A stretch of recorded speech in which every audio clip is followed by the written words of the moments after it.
In The Fate of the Furious, the team hit the streets of the Big Apple.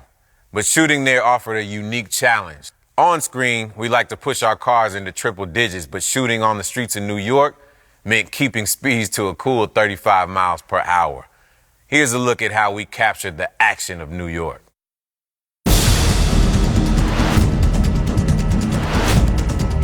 New York in itself, the metropolis, is such a great canvas for streetcar chases, and the action that ensues in New York City is just so hard to beat. Such a great location. You see our team drive through Times Square. First you think, how'd they do that? Second, you think, damn, they did that. As soon as I heard we have to go shoot New York, I was like, well, this is special. This is beyond a challenge. New York has got the toughest restrictions. Say you're going to do a car chase in New York City, the New York Police Department, they have seen Fast and Furious movies and they know the destruction that we incur. And so we had to have a lot of discussions about where cameras were going to be placed, exact locations, and what time of day was going to come into play. So it's tough. It's a really tough thing to handle. All right, let's go. The fact that they kind of opened their arms up for us was very good for us. But originally we went in there saying we're not going to be able to do this at all. I mean, who's going to let us race cars through Times Square?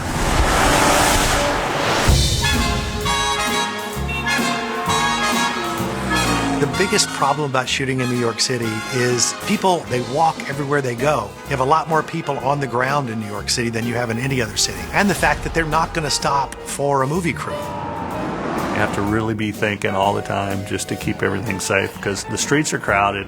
When you do get them off the street, they're off the street by about a quarter inch. They don't step off back away from the curb. And you can be coming by at 45, 50 miles an hour right against the curb and they are not moving. We had 150 to 200 people around some of the cars we weren't using, and I was just amazed that you'd see from every single lifestyle, from every single part of the world, people taking pictures of Fast and Furious cars. And police officers were coming over and leaning down and saying, hey, can I, come over and lean down and get a picture? The New York Police Department came in. I got to say that they are a big fan of Fast and Furious too. They let us do things a little more than what I think they normally do and said, we're going to let you do it until we can see that you're at a point where we think it's dangerous. And then we're going to say no because nobody's ever done what we've done in New York City. And the New York Police Department and the mayor were part of it.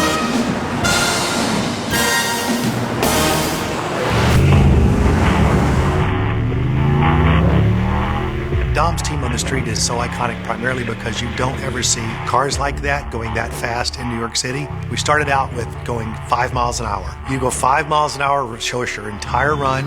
We're going to go 10 miles an hour the next time. Then we're going to go 15. We're going to keep building it up until you can prove to me that you've got everything in hand. Just at the end. That's when you have to build up the relationship with all of your people that are working on the streets.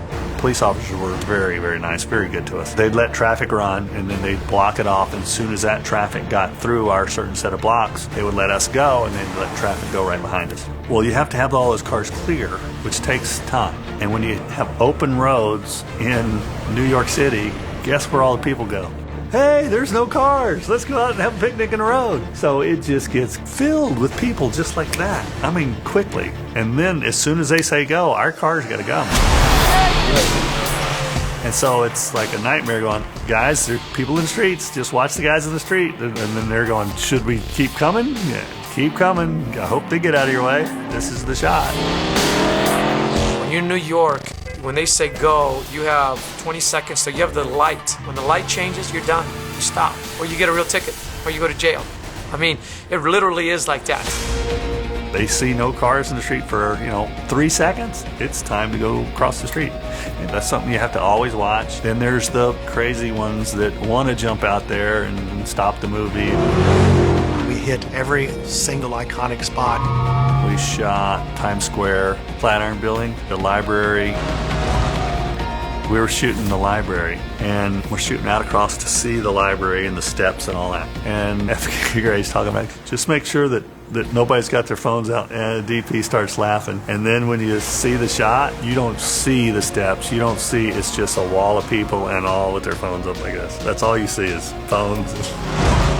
Not his vision, but it works. You can only drive the speed limit like 35 miles an hour. You cannot go faster. If you do, you get arrested. Sometimes they say you can't ever even break traction on a surface. We were able to do that. I mean, it's certain things that I'm glad that they were able to help us, create, an homage to New York. So it is challenging. I wish that they would let us do a little bit more because it is a great place to shoot.